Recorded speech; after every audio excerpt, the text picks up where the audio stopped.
If you could live on the TARDIS or the Enterprise, which would you choose and why? I saw this question on YouTube channel Asmallpony, so I made a list because I am a list maker. Point number 1, TARDIS. It is bigger on the inside, which means there's a lot of parts of the TARDIS to explore. We hardly get to see any of it on Doctor Who, and so I really want to go down the corridors and find all the different rooms. Point number 1, Enterprise. The holodeck. We're getting kind of the first impression things out of the way. You walk on the TARDIS, you're like, wow, it's bigger on the inside. You come on the Enterprise, and Wesley's like, hey, look, this is the coolest thing we have. The holodeck would be really cool, and mostly it would make me feel like Abed community is back. So holodecks are cool. But this kind of brings us to a point that John Green was talking about in his last video, Thoughts from Places London, on whether there's any actual merit in being someplace yourself, physically in a new place. And I will make another video on this topic. The holodeck is cool, like a big giant computer game, but the holodeck does not take the place of going to actual places in the TARDIS. Point number 2, Enterprise travels through space, the final frontier.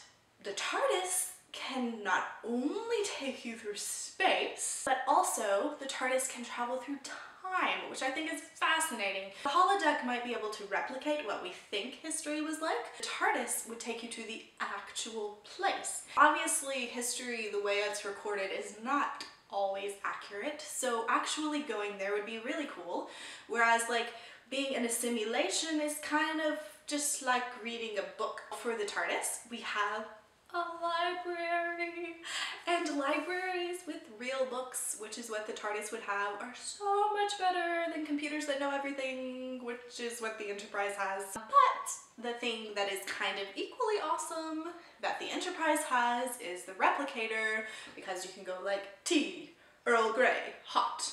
And I don't like Earl Grey tea, I don't like the citrusiness, but I could be like tea, M&S Gold Blend, hot, and then boom, tea. However, I mean, the TARDIS is owned by the Doctor. The man likes tea, so I'm sure there's a way to make tea on the TARDIS. Point number point. I'm not a fan of the plain gray spaceship aesthetic, but the TARDIS is really cool. You can change the desktop themes. It has been alive for so long and it is a living being. The TARDIS can express herself in all these different ways. And my favorite desktop theme is the coral 9 and 10's TARDIS. I love how it's kind of falling apart and like a little bit steampunk and the bobbledy bits. So what if I just pop there and I haven't packed any clothes? First of all, the TARDIS has this huge wardrobe, whereas on the Enterprise, bad sweaters and spandex. Ask Wesley Crusher, he wore some weird stuff. Then on the TARDIS, you have intergalactic cell coverage. And the other really cool thing is that the TARDIS interprets any language for you. So kind of you can see I was a little bit biased with this.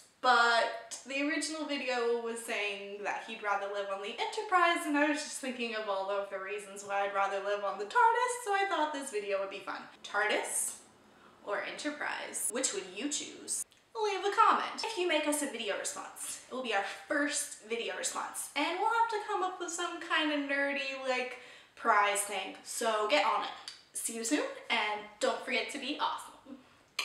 Hi, I'm Granny Mahar from Mythbusters, and you're watching SWAT Sisters. So say we all.